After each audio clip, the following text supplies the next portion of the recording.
Well, good morning, good afternoon. John, could you click that little got it thing over there? Thanks.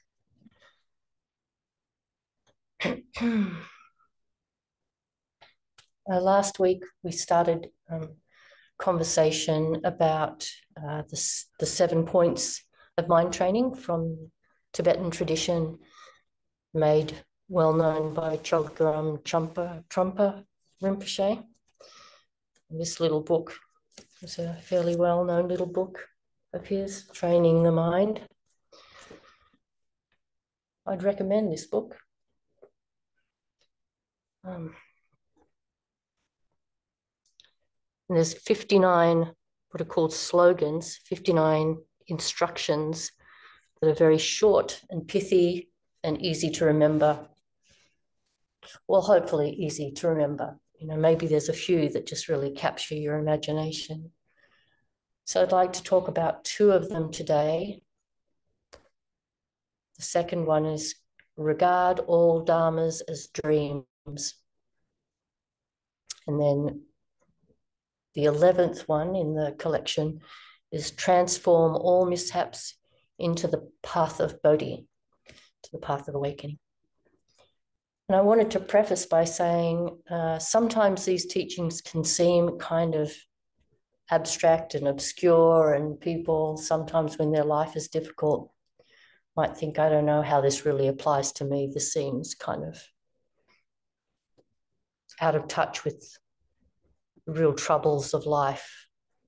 Teachings like regard all dharmas as dreams. So I'd like to just share just very briefly that as some of you know, I have 2 very capable functional children, adult children, and I have one who has a lot of neurological and psychiatric challenges. And he's currently in hospital. And it's very painful for those of us who love him to see how hard it is, his life, how hard his life is for him. Sometimes it's beautiful and lovely, but often it's not. And he is the sort of person that if he lived in a little village of 200 people, something like that, he'd be absolutely loved by everybody and cared for by everybody and would be an asset to the community. Kind of creative, innocent. But he doesn't live in a little village. He lives in a modern transactional society and finds it very hard. So this teaching, regard all dharmas as dreams, can be applied to something as painful as a mother really worrying about her child. Someone was saying to me the other day, well, you must feel a bit like you're being chased by a tiger, that sort of sense of being evolutionarily how we respond to crisis. We get flooded with not endorphins, with cortisol and stress hormones. My thought was, well, actually, I feel like a tiger's chasing my child, and then I'm trying to chase the tiger to stop it harming my child. That's kind of the feeling in my body when I watch my son struggle and need to be hospitalized. Regard all dharmas as dreams. I'll just read a little bit from here.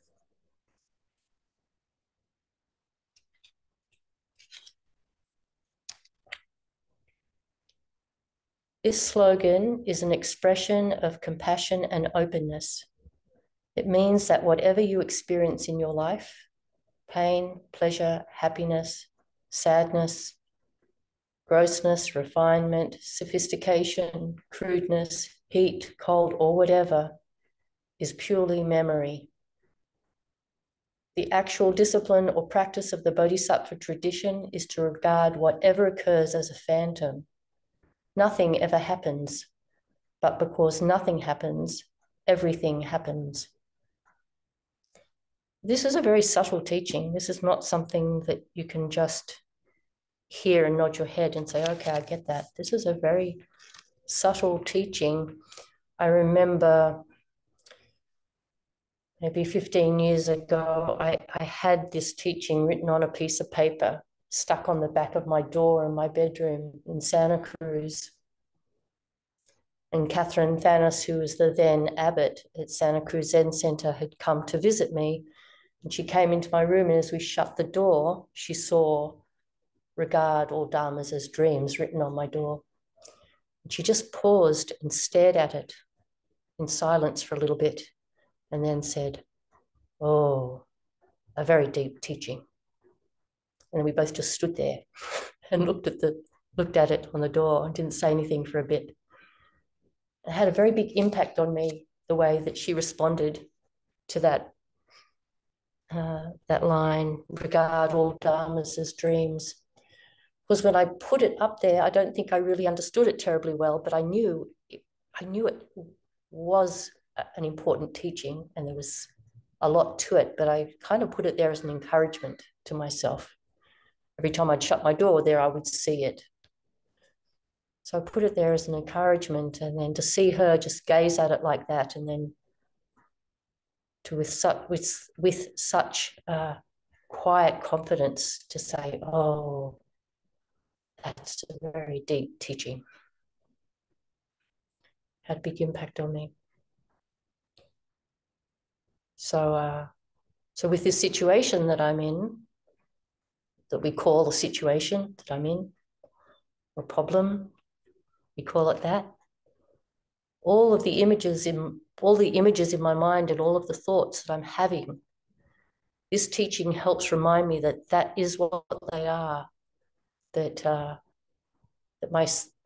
For example, in this last episode, he hurt himself quite badly and required surgery. But he didn't know that he hurt himself quite badly and required surgery. But a neighbor took him to hospital. And for him, it was just one event that happened. It just happened. And I don't even know if he was terribly upset about it because he was in an altered mental state. But for me, I play over a vision of that injury. I create an image of the injury and I repeat that image in my mind, and my heart rate goes up and stress hormones get released. And I feel like there's a tiger. And this teaching helps me to just breathe that out. So I sort of breathe in the constriction and the anxiety and the fear, breathe in the pain, breathe out spaciousness, breathe out space.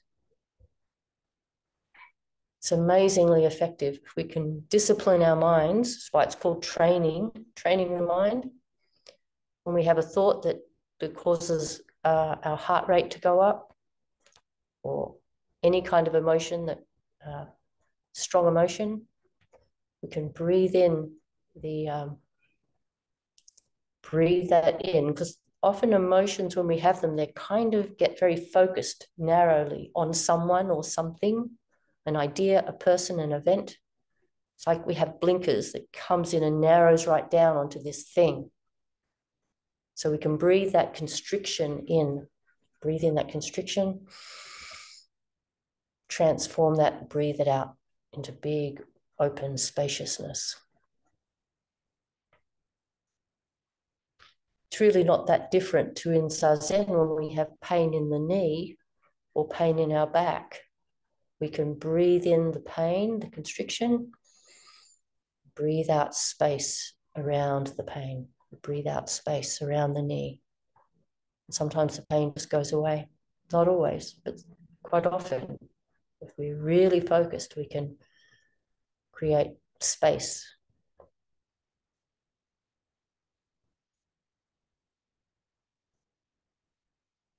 And that kind of space is what I think it went in that paragraph that I read out. It says, because nothing happens, everything happens. That because nothing happens, like it's an illusion that a particular thing is happening. There's not a particular person that is my son. There's not a particular crisis. I don't actually have a particular problem. These are constructions of our mind. What's actually going on is fluid. It's just an ungraspable flux. There's this continual, ungraspable flux that's happening. That's what's happening, not a problem, not a crisis. When we see it from the side of the absolute, which of course doesn't mean that we don't, from the side of the relative and from our bodhisattva vows and our precepts, take appropriate action. So regarding all dharmas as dreams doesn't mean that I don't do anything to help my son. It doesn't mean that. It means I do all that I can, but I can do it with a kind of spaciousness. See the dreamlike quality. All the thoughts and all the images in my mind are just memories. As soon as they're thought, they've passed. The thought happens and the thought is past. Another thought happens, you notice the thought, it's now past.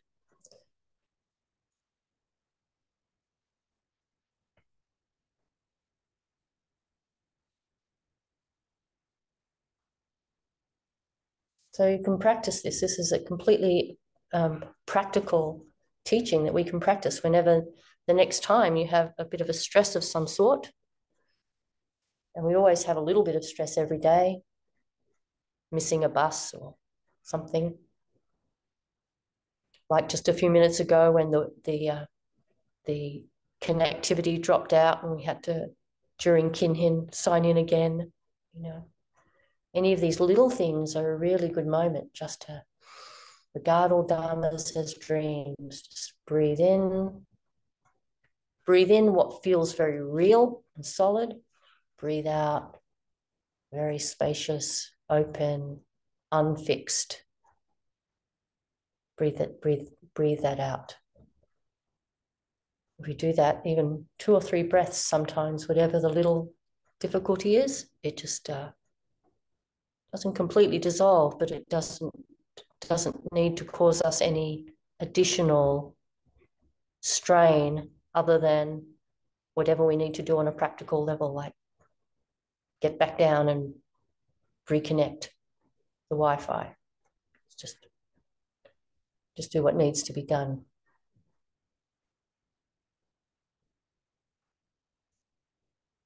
So regarding all dharmas as dreams,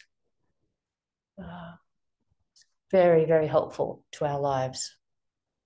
We have to practice for years and years and years and years and years for the depth of it to sink in and for us to be able to apply it really consistently in the unexpected moments.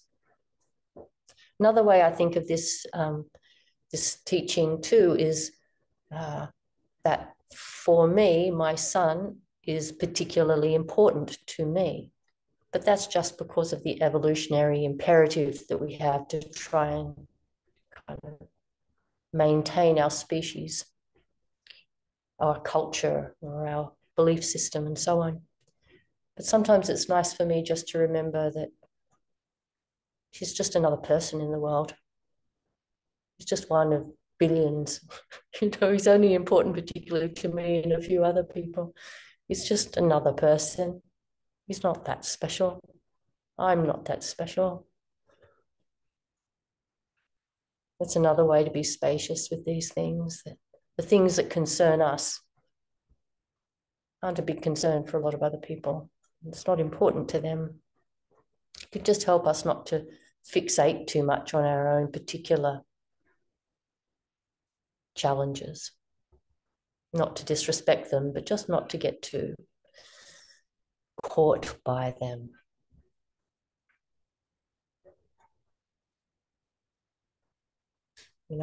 Quite a few times in the last few days, I've just reminded myself of how much people are struggling in Libya right now with the terrible flooding that happened there and the dams that burst. And in 1 minute, 10,000 people lost their lives. It just took 1 minute. Just the dams broke and whole sections of the town were wiped out just in 1 minute. And that can help me have my own concerns about my own child, it keeps them in some kind of perspective, in a compassionate way, not in a disregarding way. But just because nothing happens, everything happens, to really feel the expanse of everything being completely interconnected. And the suffering on the other side of the world is not different to my particular suffering or your particular suffering. It's all just one suffering.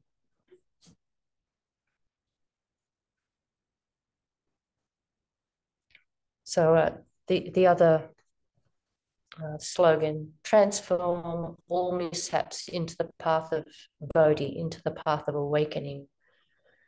This is a little more self-explanatory. It actually says, when the world is filled with evil, transform all mishaps into the path of Bodhi. I quite like to use the word delusion rather than evil. When the world is filled with delusion, which just means not really understanding that we're all interconnected with each other and that we are all empty of a separate existence. Our existence is wholly dependent on everything else.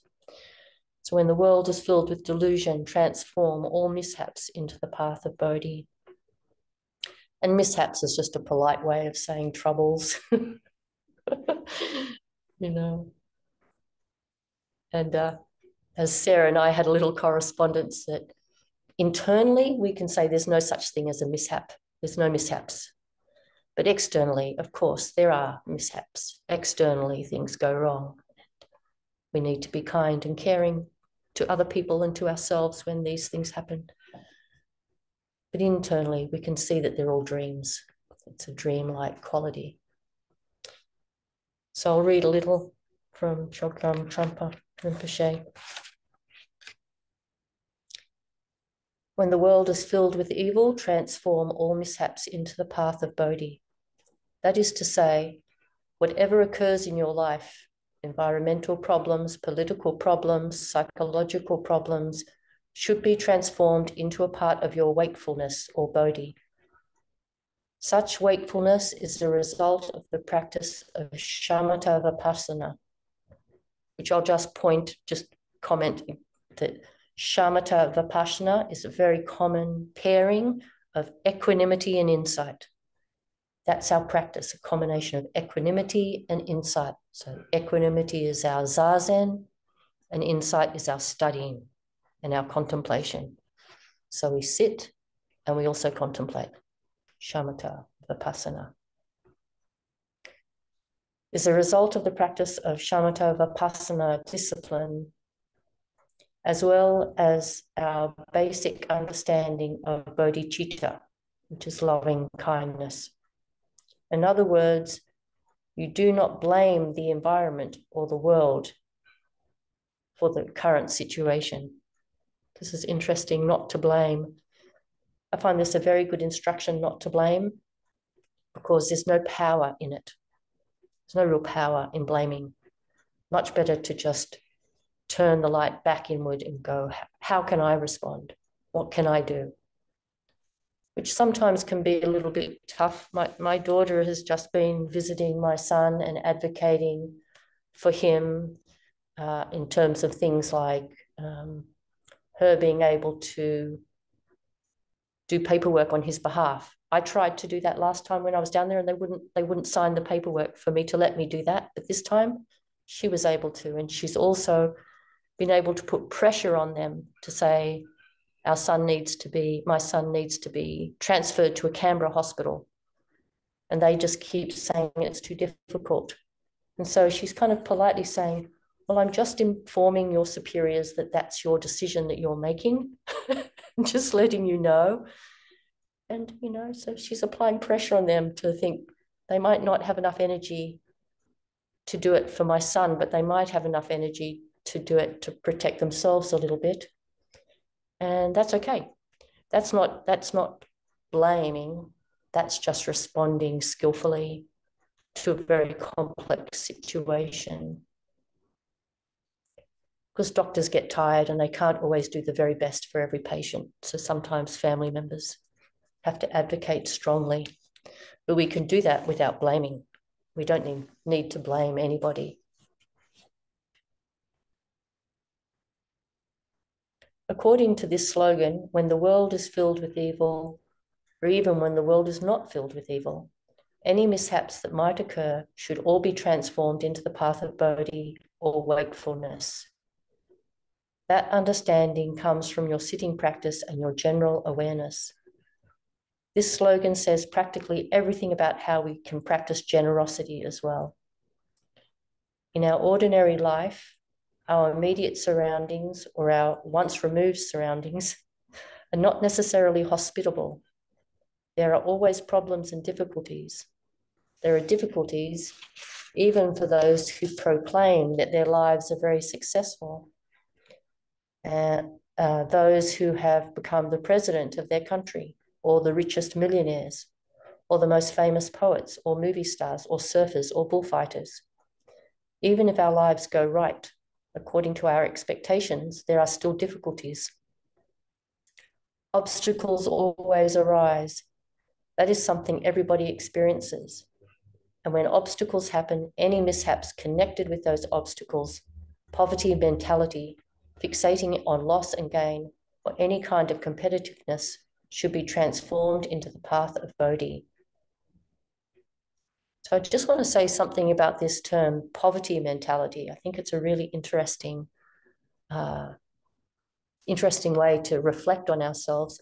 Poverty mentality is a little like what I was just saying before about how we get constricted when there's a problem. Our vision narrows down on the problem, and we often feel that there is a lack, that there's not enough help, or the problem is too much, or we don't have what it takes to overcome it. We get a poverty mentality. And the simple practice of breathing in that constriction, you could say, breathe in my sense of poverty. Breathe out spaciousness or abundance, whichever words work. Because the poverty mentality isn't going to help us. I can't handle this. This is too much. It's not skillful for us. Except on the most practical level, if we say, I actually can't handle this and I do need to go get help. That's not poverty mentality. That's being skillful. But the emotional sense of poverty, the world is not enough and I am not enough, to meet what's happening in front of me, just to meet it. I was just saying with someone, or maybe it was this morning, that in the koan about Bodhidharma facing the wall for 9 years, when he crossed Shaolin River, Yangtze River, when he crossed to the north in China, faced the wall for 9 years, you could say he was just facing reality. So we don't want to have a poverty mentality that we can't meet reality. We can meet it. Doesn't matter how bad it is, or how hard, or how confusing. We have the capacity to meet it. If we can breathe in and breathe out and have awareness that we are breathing in and breathing out, then we are rich. We truly are rich if we can do that.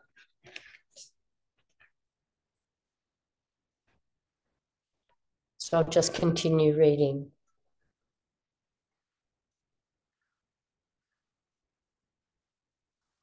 I'll read the previous sentence again so it all flows along.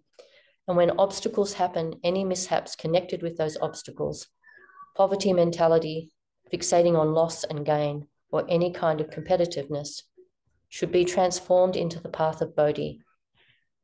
That is a very powerful and direct message. It is connected with not feeling poverty-stricken all the time. You might feel inadequate because you have a sick parent or a child, and you have to take care of them, or because you have a distorted life and money problems. For that matter, even if you have a successful life and everything is going all right, you might feel inadequate because you have to work constantly to maintain it. A lot of these situations could be regarded as expressions of your own timidity and cowardice. They could all be regarded as expressions of your poverty mentality. It's a fairly strong kind of words there to say that this is expressions of our own timidity and cowardice. It sounds kind of harsh, but I think it's encouraging us to actually have faith in our capacity. To have faith in our capacity to meet this moment. We can do it. We can meet this moment even if it's just a boring moment, we can meet it. We can meet it if it's a very praiseworthy moment where we're being praised. We can meet it. We can receive the praise and not make a big deal about it, just receive it. We can just meet it. Just there it is. It's all a dream. It's a beautiful dream. It's a terrifying dream. We can meet it.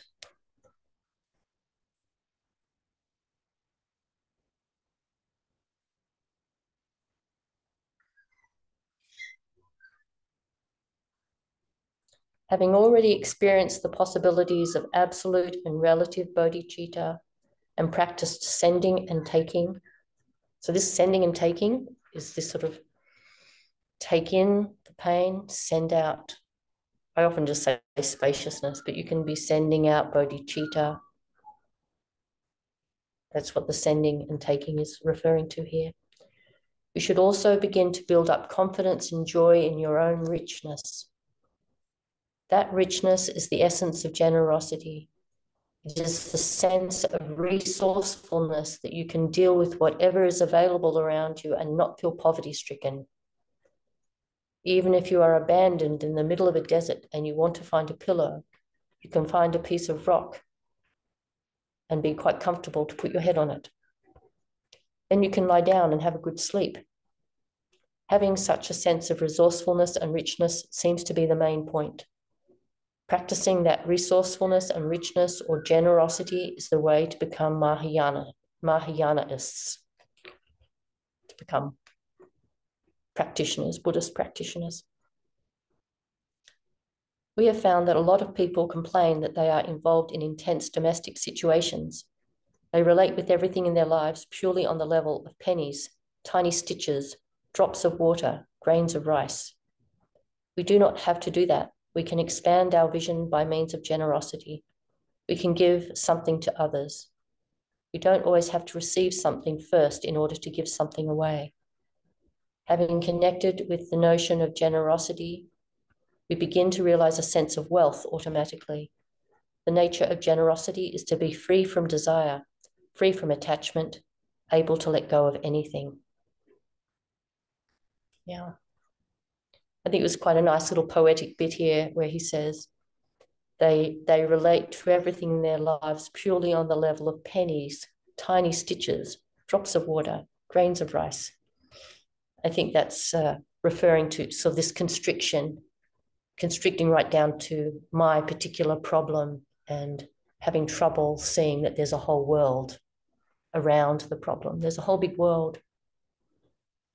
Even if we're having trouble paying rent or losing our jobs or having a child in hospital, there's a whole world around it. We can keep opening up to it. Breathe in the constriction, breathe out spaciousness, and respond with generosity towards ourselves as well as to the situation. All right, I think I'll stop there and I'll turn off the recording and then see if anyone would like to comment.